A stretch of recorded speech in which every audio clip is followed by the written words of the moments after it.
Oi, oi pessoal, começando mais um dia em Madrid e hoje nós vamos visitar muitos museus e muitas exposições. Só para vocês saberem mais ou menos o que a gente vai ver no vídeo de hoje, primeiro nós vamos visitar uma exposição temporária que aconteceu no Centro sobre Claude Monet. Depois nós vamos visitar uma exposição gratuita sobre pré-história no Museu Arqueológico Nacional. Depois vamos no Museu Sorolla e, para finalizar, no Museu do Romanticismo. Então se prepara, já curte esse vídeo, comenta e se inscreve no canal para não perder essa viagem.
E aqui nós estamos chegando no espaço cultural chamado Centro, que fica dentro do Palácio de Cibeles. Esse palácio aqui na nossa frente. Nós compramos o ingresso com antecedência para a exposição Monet, Obras Maestras do Museu Marmottan Monet, Paris.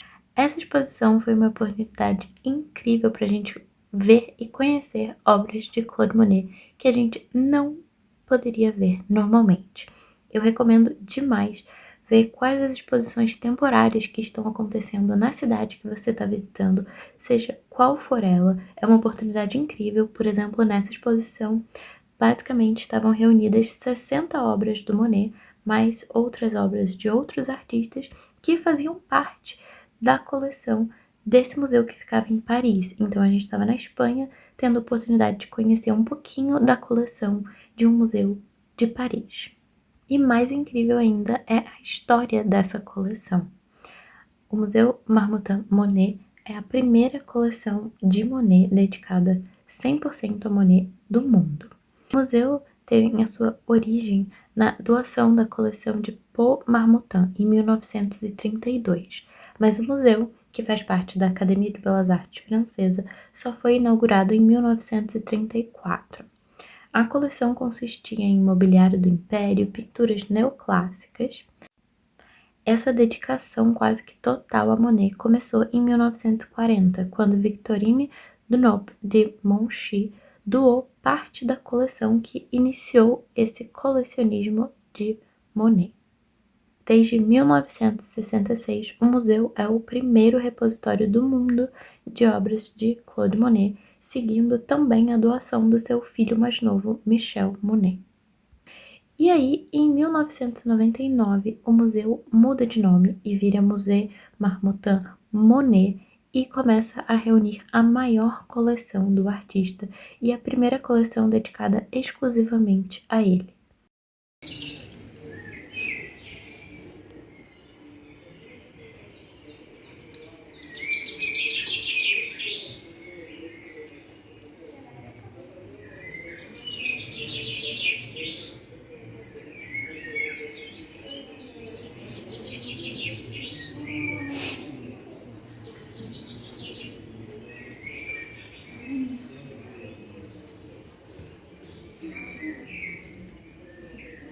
A produção da exposição é da Artemisia, que é uma empresa bem grande, bem famosa na Europa.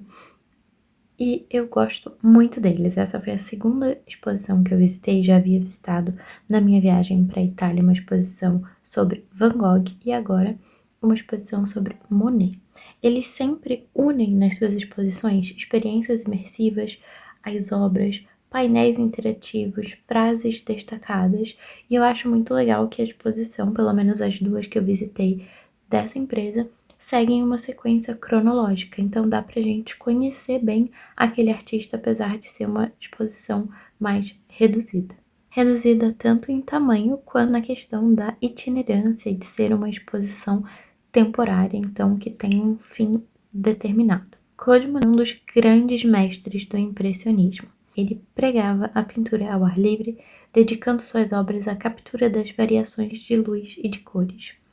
Ele se dedicava então a essas impressões, inclusive de uma obra de Monet que vem o nome do grupo, os impressionistas. Nessa exposição temporária e também cronológica sobre a vida e obra do pintor, a gente conhece muitas das paisagens da vida de Monet. Então temos muitas representações da costa da Normandia, paisagens do período em que ele ficou na Holanda, na Noruega, em Londres, e também o período a partir de 1908, no qual o artista desenvolve Catarata, e aí as obras ficam bastante alteradas na questão da claridade e na percepção de cor.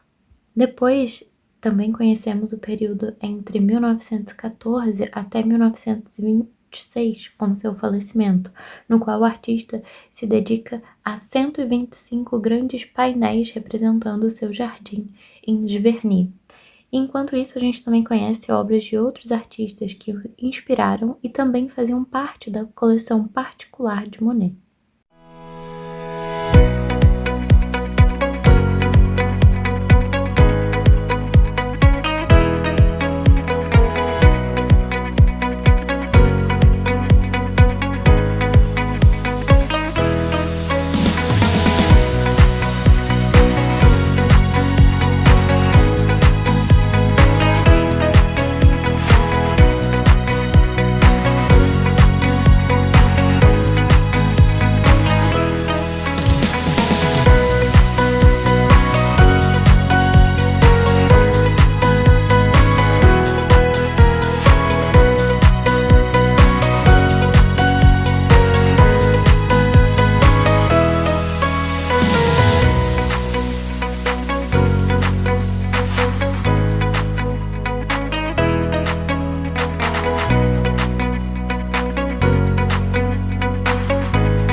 E seguimos o nosso percurso até o Museu Arqueológico Nacional, que foi fundado em 1867 pela Rainha Isabel II, e que apresenta uma coleção completa de materiais artísticos e arqueológicos que refletem a diversidade de culturas que habitam e habitaram a Península Ibérica desde os tempos pré-históricos. Ao lado da entrada no museu, nós conseguimos ver uma exposição gratuita sobre Altamira, um dos sítios arqueológicos de arte rupestre mais bem preservados do mundo, que fica na Espanha.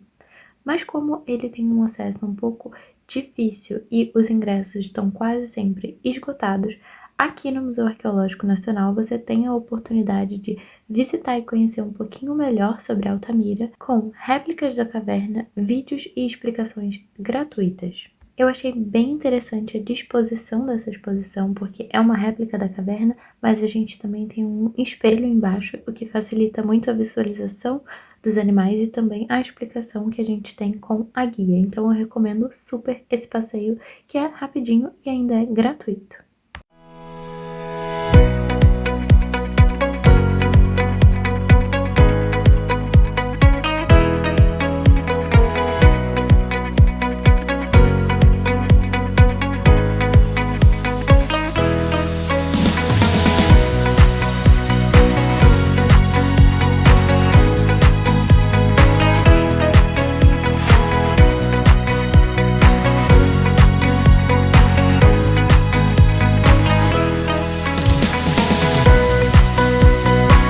E a nossa próxima parada foi o Museu Sorolla, que fica na antiga Casa do Pintor, em Madrid. Joaquim Sorolla foi um pintor considerado impressionista. No século XX, ele tem êxito internacional com as suas marinhas, jardins, tipos populares espanhóis. Ele é conhecido por capturar com maestria o impacto da luz na água e na folhagem. As suas obras mais conhecidas refletem uma combinação bem popular e apreciada, essa combinação de azuis e brancos nas praias de Valência. O Museu Sorolla apresenta obras do artista e também a sua coleção particular de cerâmica popular e mobiliário histórico. A exposição de longa duração do museu ocupa o primeiro andar da casa, ao mesmo tempo que mantém ou tenta reproduzir como eram os móveis e o cenário da casa de Sorolla enquanto ele vivia nela, bem típico de um museu-casa. Já o segundo andar da casa é o local das exposições temporárias de curta duração. Quando eu visitei, nós vimos a exposição Sorolla Viajar para Pintar, que mostra os passos, a trajetória e as pinturas do artista pela Espanha. Sorolla era impressionista, então ele pintava muito em plein air, como se diz, ao ar livre, e ele era um pintor que viajava muito pelas diferentes cidades da Espanha, as representando. E é isso que essa exposição temporária nos traz. Como a nossa programação para esse dia estava muito mais fluida do que nos outros, esse ingresso nós compramos na hora. E uma dica que eu não dei nos últimos vídeos, mas que eu vou dar agora para vocês, é para fazer a carteirinha de estudante internacional. É uma carteirinha comum, como a gente tem aqui no Brasil, que dá descontos em diversas atrações culturais, mas ela serve internacionalmente. Então é muito interessante adquirir também para ter essa experiência. Por exemplo, ao visitar o Museu Sorolla, eu não paguei absolutamente nada. Tive que ficar na fila, sim, para poder resgatar esse ingresso gratuito, mas apresentando a carteirinha, eu não paguei o ingresso. Então, a experiência que eu já gostei de visitar esse museu ficou melhor ainda, gratuita, né? E para finalizar o nosso dia, nós visitamos mais um museu-casa, o Museu do Romantismo, que em espanhol seria Romanticismo. Diferente do Museu Sorolla, no Museu do Romanticismo, nós temos a cenografia como o principal. Nesse palacete construído em 1776, nós temos a recriação da atmosfera dos quartos e do modo de vida da burguesia do século XIX. A coleção varia entre pinturas, mobiliários, impressões e fotografias, além de miniaturas, estampas e artes decorativas. O destaque são os retratos. Nós temos muitos retratos no Museu do Romanticismo. Isso é muito legal.